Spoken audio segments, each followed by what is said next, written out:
The quiet audit. For 6 weeks after the vote, the human delegation did nothing unusual. Nate Caldwell attended every session. He voted on small procedural matters. He shook hands with alien diplomats who did not remember his name. He smiled politely at species that had laughed at him, and he never once raised an objection about anything. The Concord paid no attention. This was normal behavior for a provisional species that had been put in its place. They expected the humans to be quiet for a while, and the humans were quiet. But behind the sealed doors of the human embassy ship, something very different was happening. Sam Dunn had taken over the main conference room and turned it into a war room. The long table was covered in datapads. The walls were lined with holographic displays. Coffee cups sat on every flat surface, and the air recyclers were working overtime to keep up with the smell of humans who had been working 20-hour days for weeks. Sam had brought in 2 people from Earth. The first was Karen Pratt, a contract law specialist from the Judge Advocate General's office. Karen was 43 years old, had red hair she kept in a tight bun, and could read legal text faster than most people could read a novel. She had spent her career finding loopholes in military procurement contracts, and she approached alien treaties the same way she approached everything else, with a pot of coffee and a refusal to sleep until she understood every word on the page. The second was Danny Voss, an intelligence analyst on loan from the Office of Naval Intelligence. Danny was younger, barely 30, with a talent for pattern recognition that had made him one of the most valuable analysts in the service. His job was not to read the treaties. His job was to map the connections between them. Together with Laura Beckett, the 4 of them began the work that Sam called the audit. Every treaty humanity had ever signed since first contact was loaded into a secure analysis system. Not just the main text of each agreement, but the side clauses, the references to other documents, the dependency chains that linked one treaty to another. It was slow, exhausting, detailed work, the kind of work that most people would have given up on after the first week. Karen did not give up. On the 14th day, she found the first thread. She was reading through a Drelith Trade Corridor Agreement, a massive document that governs shipping lanes between 2 major economic zones, when she noticed a small clause buried near the end. The clause stated that the Corridor Agreement's dispute resolution process was governed by the terms of the Pelori Navigation Compact. She pulled up the Pelori Navigation Compact and found that its arbitration framework depended on the YITH Communication Standards Protocol. She pulled up the YITH protocol and followed it through 6 more layers of cross-references, until she arrived at something that made her sit very still. A human Valerie technology licensing deal from 40 years ago. It was a minor agreement. Humanity had licensed some basic communication software to the Valerie in exchange for access to their star charts. Nobody had thought much about it at the time. But the YITH had used that agreement as the legal foundation for their communication standards protocol, because it was convenient and because nobody imagined the humans would ever matter enough for it to be a problem. Karen started pulling more threads. She worked through the night and into the next day, and the day after that. Laura brought her food that Karen ate without looking at it.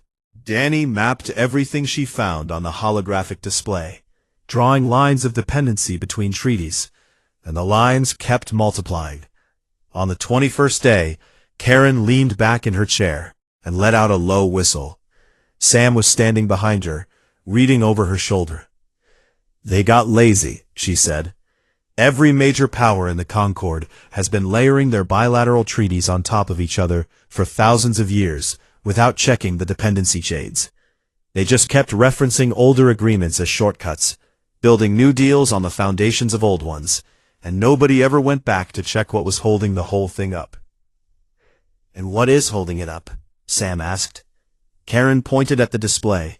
In the center of the web, glowing in soft blue light, were the 314 treaties Earth had signed over 62 years of Concord membership. Lines of dependency spread outward from them like the roots of a tree, reaching into trade agreements, defense pacts, shipping lane contracts, communication licenses, environmental regulations, and territorial accords.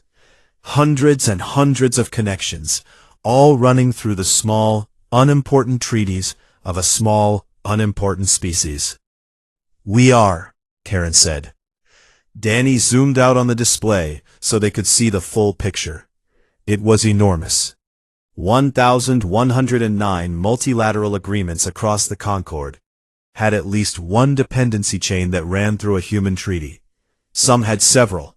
The Dralith-Pelori Trade Corridor, the single most important commercial agreement in the galaxy, had 4 separate dependency paths that all led back to Earth. "If we pull our treaties," Danny said, "every single one of these agreements loses its legal foundation. Cascading nullification. The whole structure comes apart like pulling a card out of the bottom of a house of cards." Sam stared at the display for a long time. The blue glow reflected in his eyes, and his face was perfectly still. Laura watched him and felt a chill run down her back that had nothing to do with the temperature. "Nobody has ever done this before?" Sam asked. "Nobody has ever been in a position to do it," Karen said.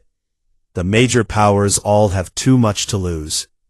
The minor powers never had enough treaty connections to make it work. We are in a unique position. We have just enough connections to bring the whole thing down, and just little enough to lose that it might actually be worth doing." Sam nodded. "Get me a secure line to the Pentagon," he said, "and then get me the Secretary of State." The call took 4 hours. Sam laid out the findings with the help of Karen and Danny, walking the Secretary of State and the Joint Chiefs through the dependency map step by step. There were long silences on the other end. There were questions, careful and pointed. There was a 20-minute break during which Sam assumed very serious people were having very serious conversations in very secure rooms. When the call resumed, the Secretary of State said 2 words: "Do it." Sam ended the call and looked at his team.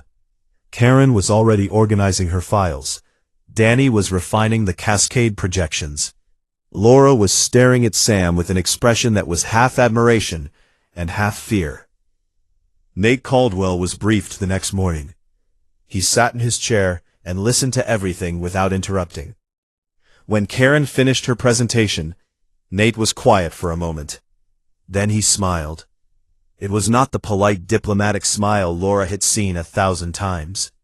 It was something sharper, something that had been buried under 30 years of being professional and patient and ignored. "When?" Nate asked. "The next full session," Sam said. "We do it in front of everyone. Maximum audience." Nate looked at the dependency map one more time, at the thousands of lines spreading out from Earth's small collection of treaties, connecting to every corner of galactic civilization, like invisible threads that nobody had ever bothered to notice. "They really should have read the fine print," he said. The withdrawal.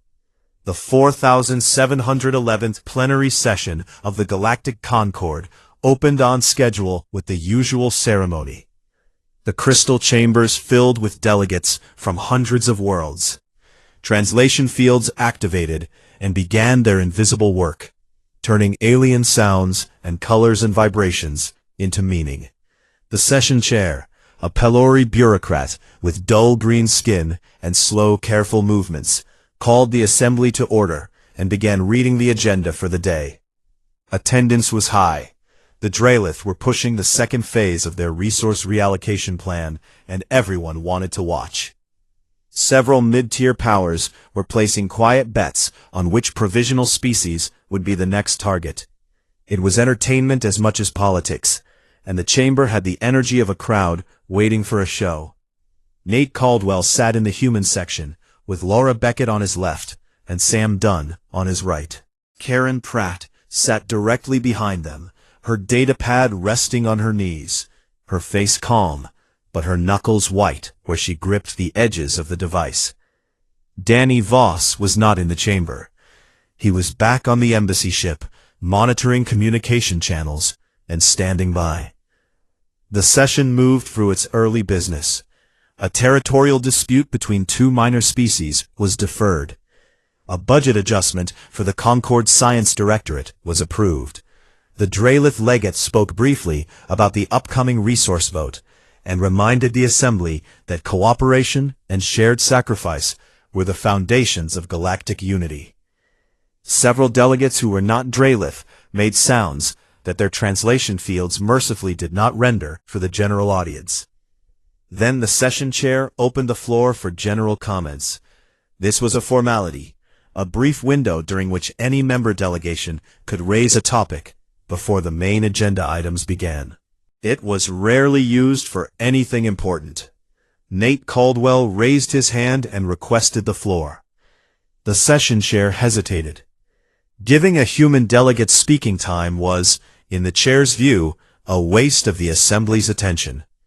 But protocol was clear. Any member delegation had the right to speak during open comments. The chair granted Nate 3 minutes and activated his translation field. Nate walked to the central podium. It was built for creatures much larger than him, and he had to adjust the height of the speaking platform before he could be seen by the full chamber. The delay caused a few ripples of amusement among the nearest delegations. A human, adjusting furniture. How fitting. When the platform was set, Nate stood straight and looked out across the assembly. 411 alien civilizations looked back at him, or did not bother to look at all. He took a breath and began to speak. 62 years ago, Earth was admitted to this body with a promise. The promise was that membership, even provisional membership, carried rights as well as obligations. For 62 years, humanity has honored every obligation placed upon it. We have paid every financial levy. We have opened our ports to Concord shipping. We have shared our navigational data freely. We have followed every resolution this council has passed, including resolutions that were unfair to us, because we believed in the principle that fair treatment would come in time. The chamber was quiet, not the respectful quiet of an audience paying attention. The bored quiet of an audience waiting for the small creature to finish, so the real business could begin. 6 weeks ago, Nate continued, this body voted to strip Earth of its lawful mining rights across 11 star systems. The vote was taken without debate, without review, and without any path for appeal. The message sent to Earth and to every provisional member watching was clear. Your rights exist only as long as the powerful choose to let them exist. A few delegates shifted in their seats. The Drelith legate leaned back and examined one of its armored foreclaw sheaths with casual interest, the alien equivalent of checking a watch. Nate paused. Then he said the words he had practiced 100 times in front of his bathroom mirror. Therefore, effective immediately, the United Earth Government is invoking Article 41 of the Founding Charter, the Sovereign Withdrawal Clause, to formally and permanently terminate its membership in the Galactic Concord. The board's silence cracked. Heads turned across the chamber. Sensor arrays swiveled toward the podium. Several delegates activated recording devices that had been switched off during what they expected to be an unimportant speech. Nate did not stop. Simultaneously, Earth is exercising the unilateral termination provisions contained in every bilateral treaty it has signed with every Concord member species since first contact. All 314 agreements are hereby nullified as of midnight Galactic Standard Time tonight. The Drelith legate was on its feet. Its armor skin was cycling through dark colors that the translation field associated with anger.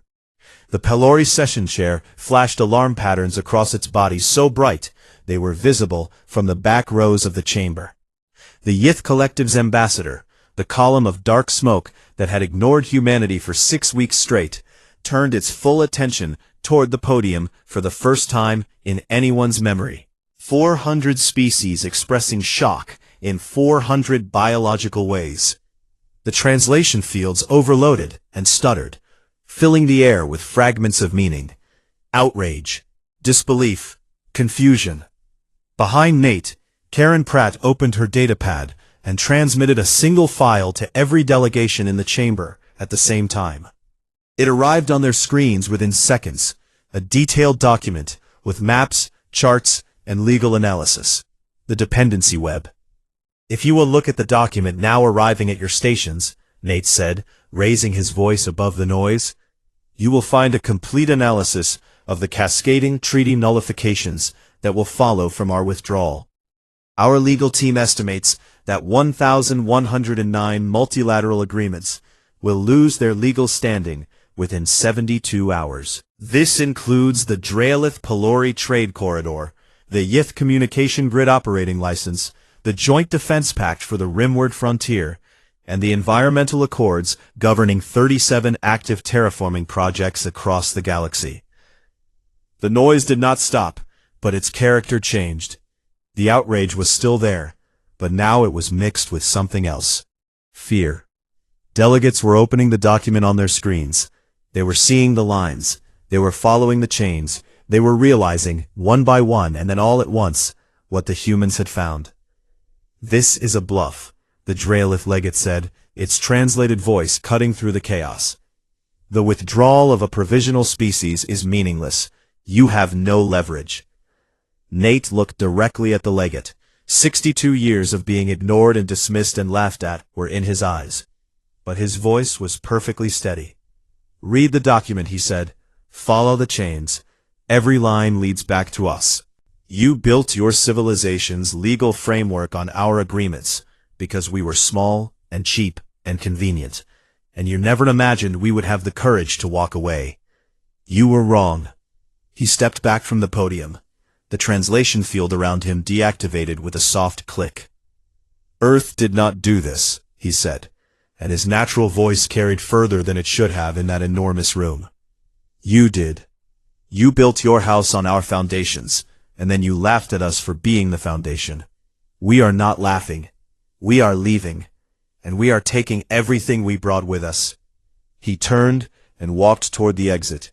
Laura Beckett fell into step beside him. Sam Dunn followed, his face as calm as it had been every day for 6 weeks. Karen Pratt walked behind them all, holding her datapad against her chest, her heart beating so hard she could feel it in her teeth. The doors of the chamber closed behind them with a sound like a seal breaking. Behind those doors, the 4,711th plenary session of the Galactic Concord dissolved into chaos. Delegates were shouting at each other, at the session chair, at empty seats where the human delegation had been sitting moments before. The Dralith legate was demanding an emergency vote. The Pelori were flashing so many colors they looked like they were short-circuiting. The Yith ambassador had expanded to twice its normal size, a sign of extreme agitation that none of its neighbors had ever witnessed. In the corridor outside, walking toward the shuttle bay, Laura Beckett looked at Nate and said, "That was the most terrifying thing I have ever done." Nate's hands were shaking. He put them in his pockets. "Me too," he said. He just walked, steady and sure, toward the shuttle that would carry them back to the embassy ship, where Danny Voss was already warming up the engines for departure.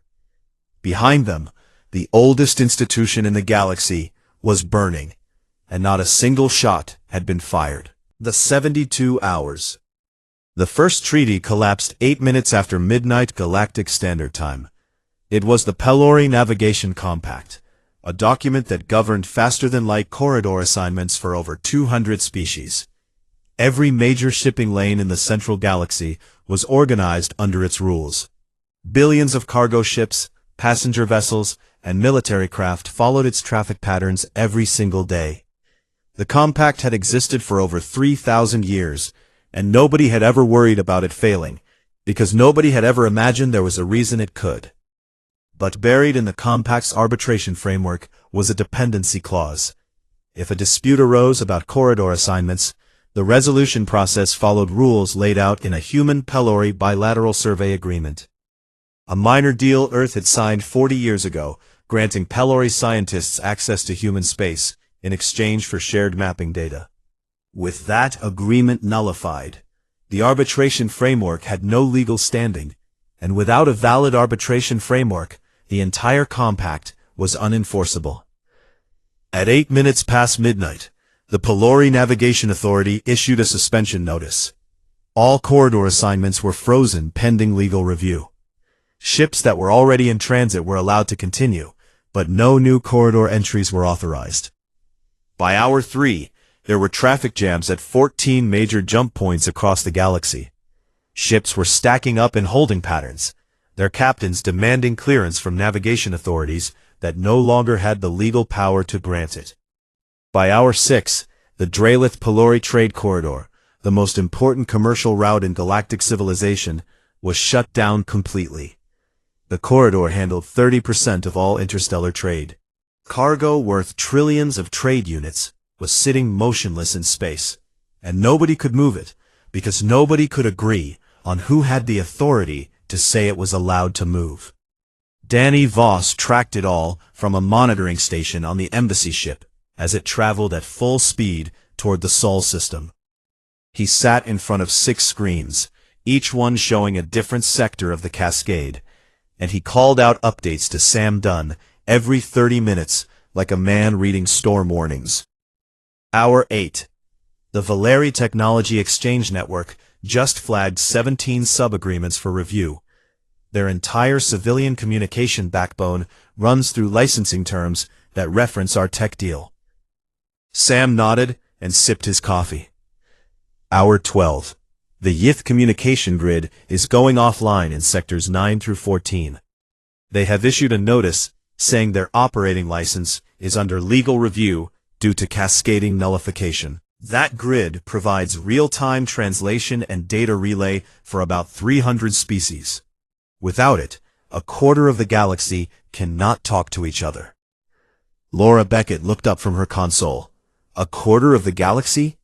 A quarter, Danny confirmed, and it is spreading.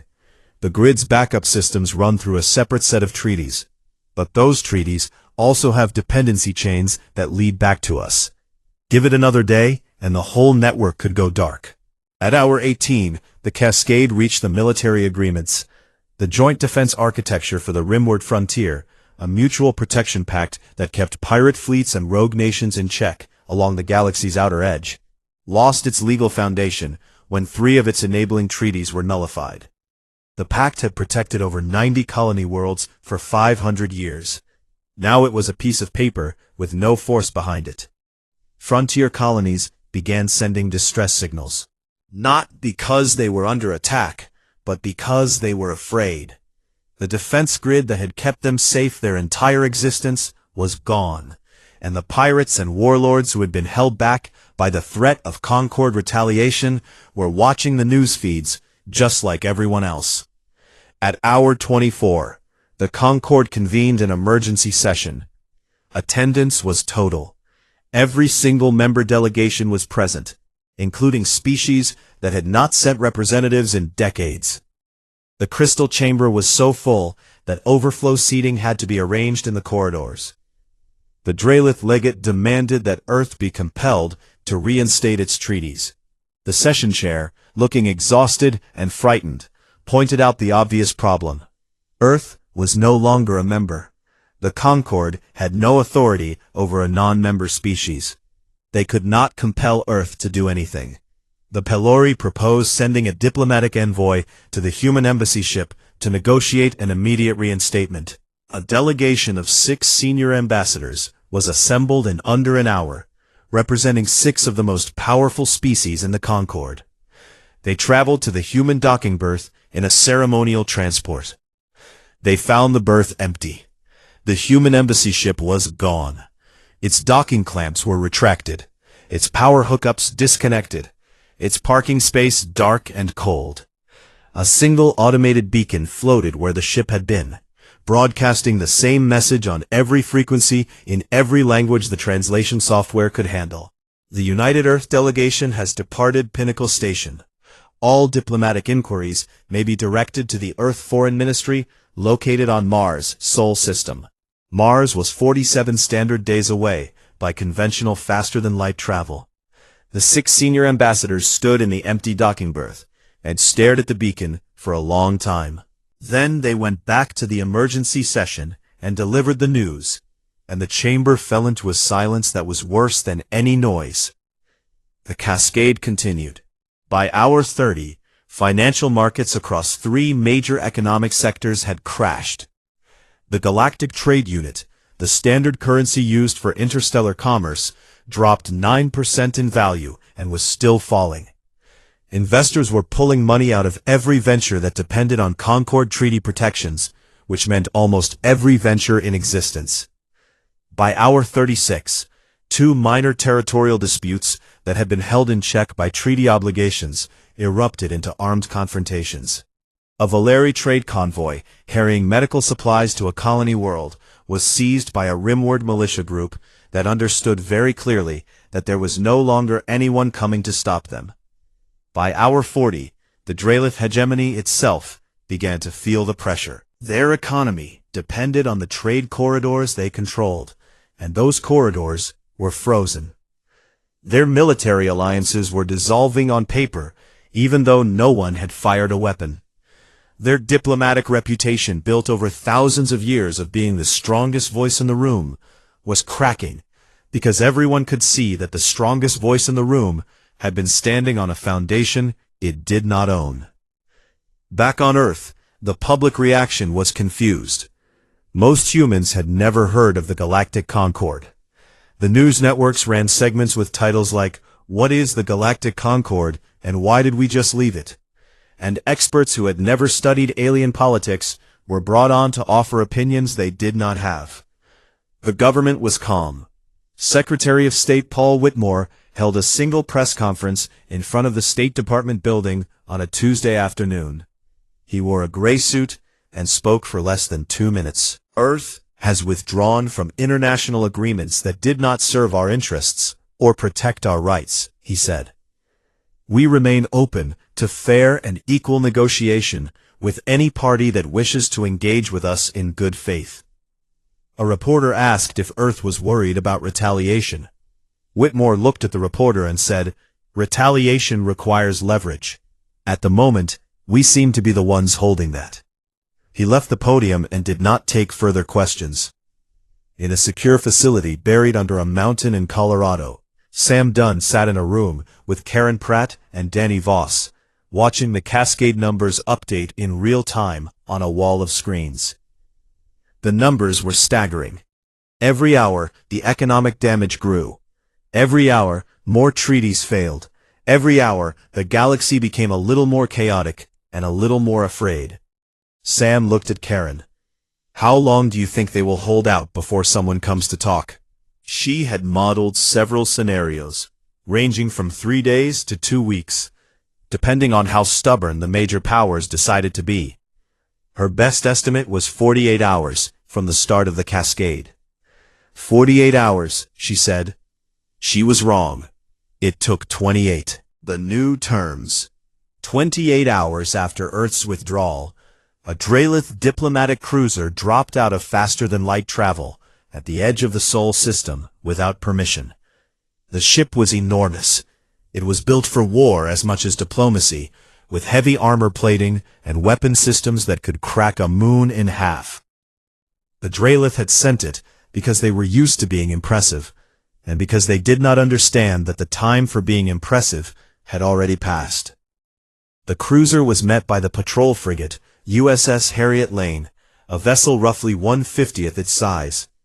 The Harriet Lane's captain was a 30-year-old officer named Beth Corrigan.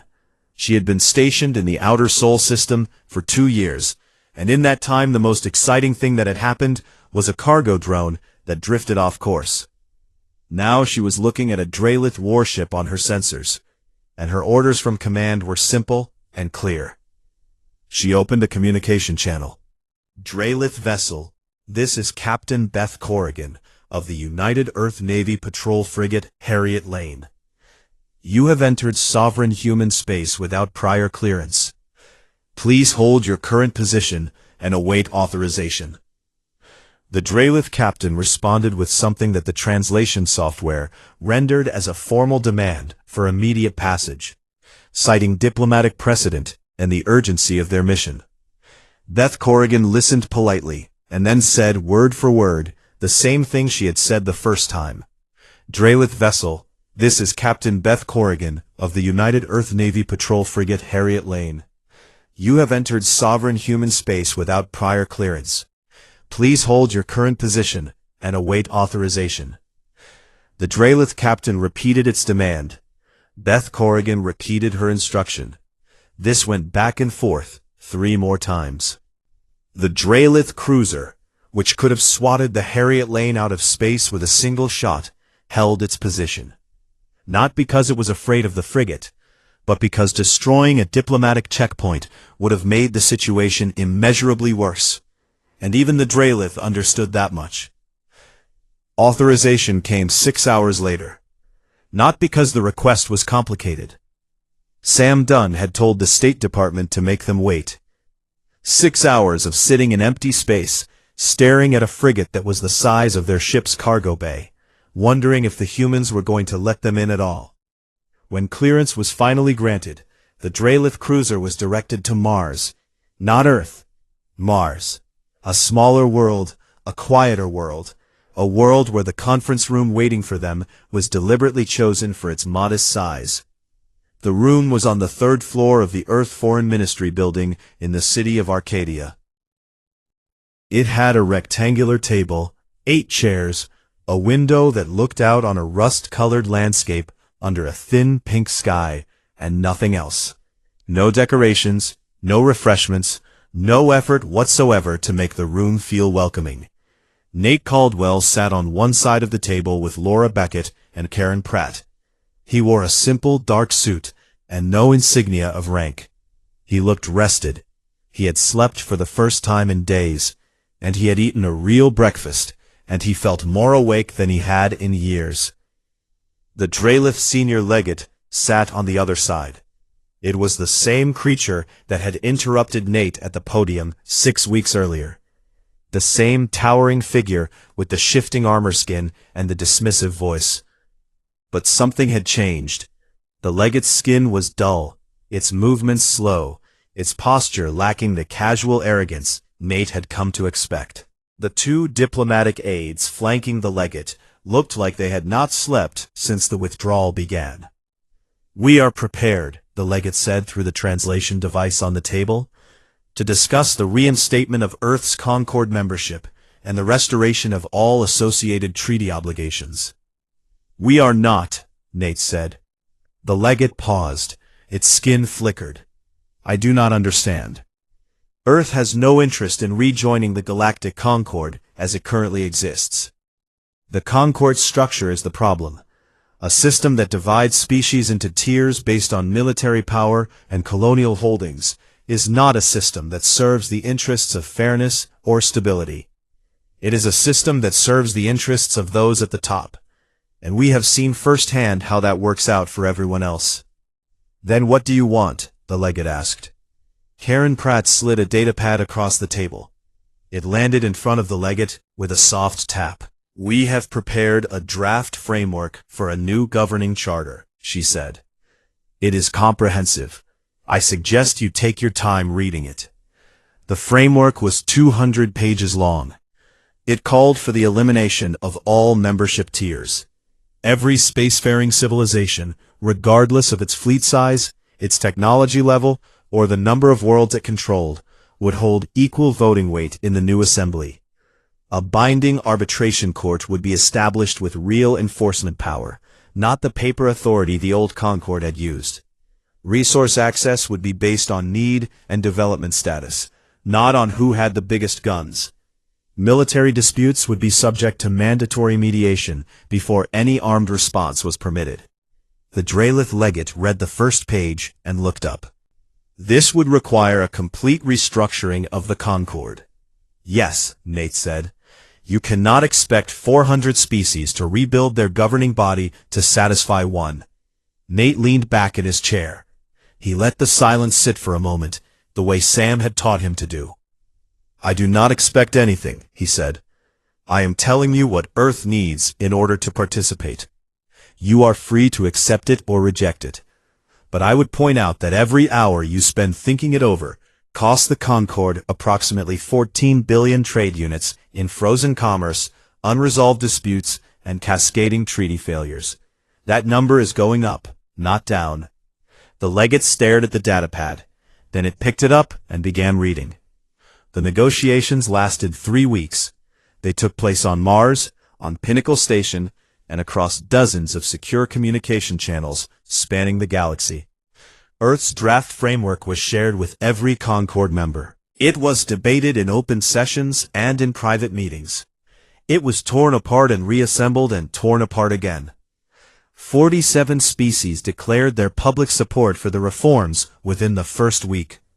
These were mostly smaller civilizations, provisional members, and mid-tier powers who had suffered under the old system the same way Earth had, but who had never been in a position to challenge it. 90 more species expressed their support privately, unwilling to openly defy the Drelith, but willing to vote in favor when the time came. The Drelith fought every clause. They argued that equal voting would undermine stability. They claimed that enforcement courts would slow down decision-making. They insisted that resource allocation based on need was impractical. But their position weakened every day. The economic damage was mounting. Their own citizens were demanding action. Their allies were peeling away one by one, choosing the promise of a fair system over loyalty to a broken one. On the 31st day, the Galactic Concord held its final vote under the old charter. The motion was to dissolve the existing charter entirely and adopt the new framework as the founding document of a successor body called the Concord Assembly.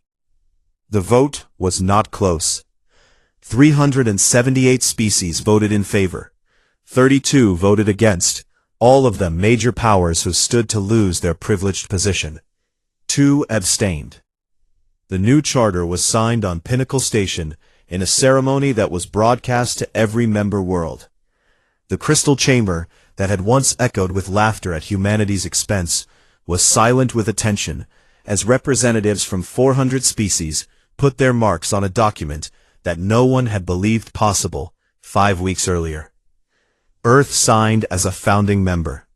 Not a provisional participant, not a junior partner. A founding member with the same vote and the same standing as civilizations that had been exploring the stars since before humans learned to plant crops. Nate Caldwell signed for Earth. His hand was steady. Laura Beckett stood behind him, and her eyes were wet, though she would deny it later. Sam Dunn stood by the door with his arms folded, watching the room the way he always did, quiet and alert, and satisfied in a way that did not show on his face. After the ceremony, as delegates mingled in the hall outside, the Pelori senior representative approached Nate. The alien's 6 limbs moved in careful, deliberate patterns, and the colors on its torso shifted in ways that suggested deep curiosity. "How did you know?" it asked through the translation field.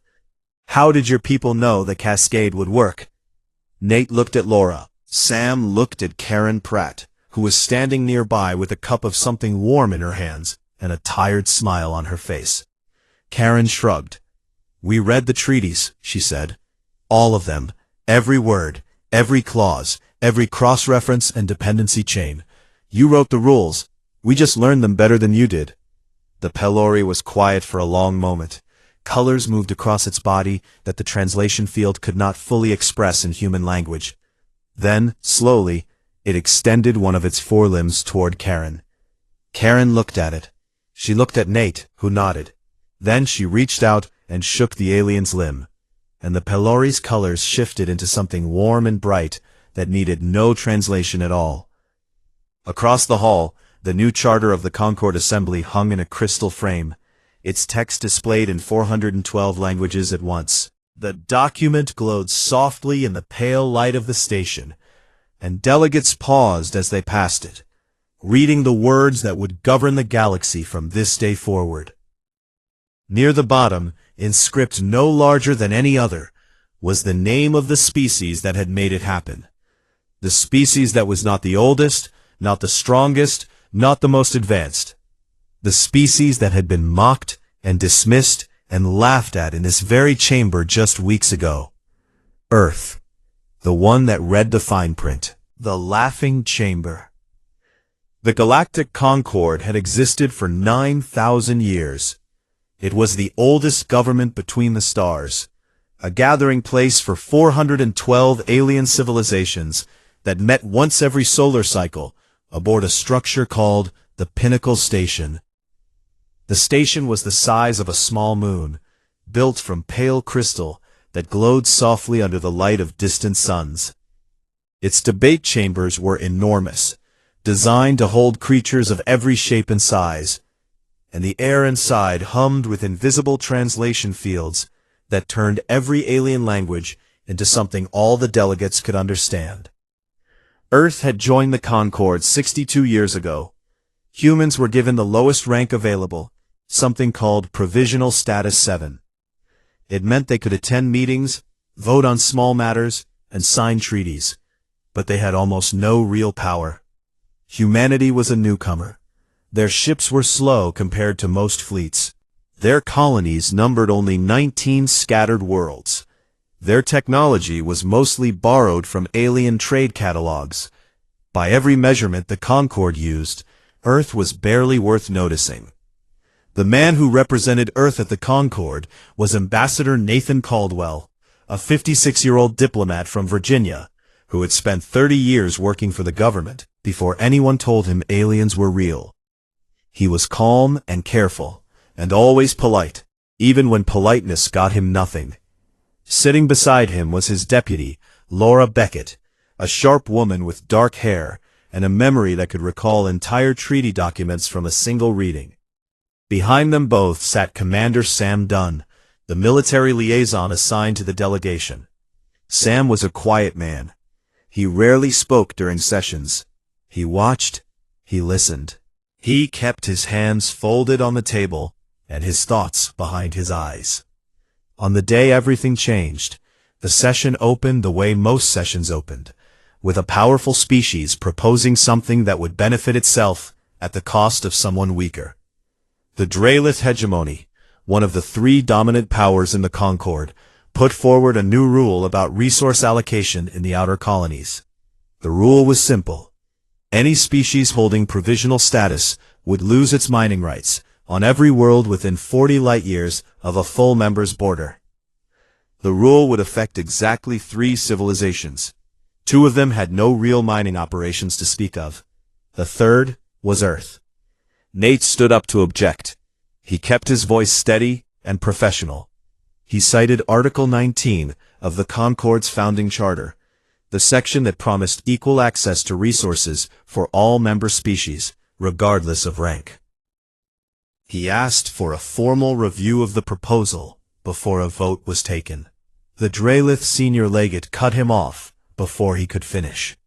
The legate was a towering creature, nearly 3 meters tall, covered in armor-like skin that shifted colors as it moved.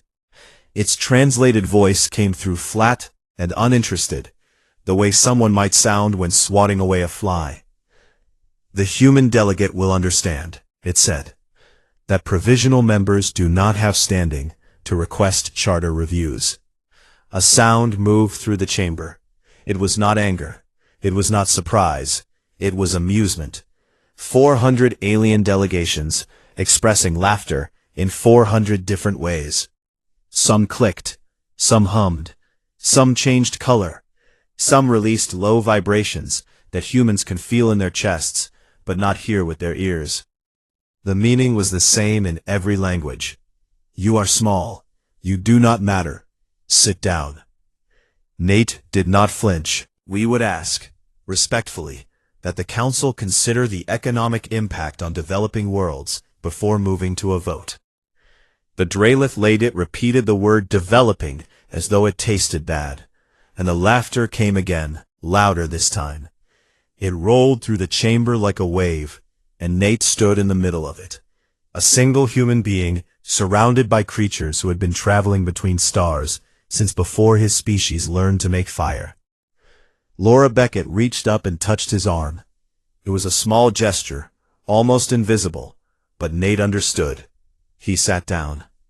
The proposal passed without further discussion. Earth lost mining access to 11 resource-rich star systems that human survey teams had spent a decade mapping and cataloging. 11 systems full of rare minerals, heavy metals, and energy deposits that Earth's growing colonies desperately needed. Gone in a single vote that lasted less than 2 minutes. Nate transmitted a report to the State Department back home using the encrypted channel, and then sat through the remaining 4 hours of session business without saying another word. He watched the Draelith celebrate their easy victory. He watched the Pelori delegation, 6-limbed creatures that communicated by changing the colors on their skin, flash patterns of amusement at each other whenever they glanced toward the human section. He watched the Yith Collective's ambassador, a being that looked like a column of dark smoke held together by a magnetic field, ignore the human delegation entirely, as though Earth had already ceased to exist. When the session finally ended, Nate and his team walked back to their shuttle in silence. The corridors of the Pinnacle Station were wide enough for a Draelith war party to march through side by side, and the 3 humans looked very small walking through them. They boarded the shuttle, and the doors sealed behind them. Laura dropped into her seat and let out a long breath. Nate loosened the collar of his formal suit and stared at the floor. Sam Dunn spoke for the first time all day. His voice was quiet, almost casual, as though he were asking about the weather. How many treaties do we currently hold with Concord members? Laura looked at him. She pulled up her files on the console and scrolled through the records. 314 bilateral agreements, she said, plus the founding charter and all its amendments. Sam nodded slowly. His face showed nothing. No anger, no frustration, no plan. Just a calm, steady patience that Laura had learned to recognize over the years she had worked with him. It was the face Sam wore when he was thinking about something very carefully. I want a copy of every single one by morning, he said. Nate raised his head and looked at the commander. The 2 men had known each other for 6 years. Nate had learned to trust Sam's instincts, even when Sam would not explain them. What are you thinking? He asked. Sam looked out the shuttle window at the vast crystal hull of the Pinnacle Station shrinking behind them. Somewhere inside that enormous structure, 400 civilizations were going about their business without giving Earth a second thought. Nothing yet, Sam said. Just reading. The shuttle carried them back to the human embassy ship, a modest vessel parked at the edge of the station's docking grid, far from the grand berths reserved for the major powers. It was the smallest diplomatic ship in the fleet, crewed by 47 people who had just watched their species get laughed at on a galactic stage. None of them knew it yet, but the reading Sam Dunn was about to do would change the shape of interstellar civilization forever.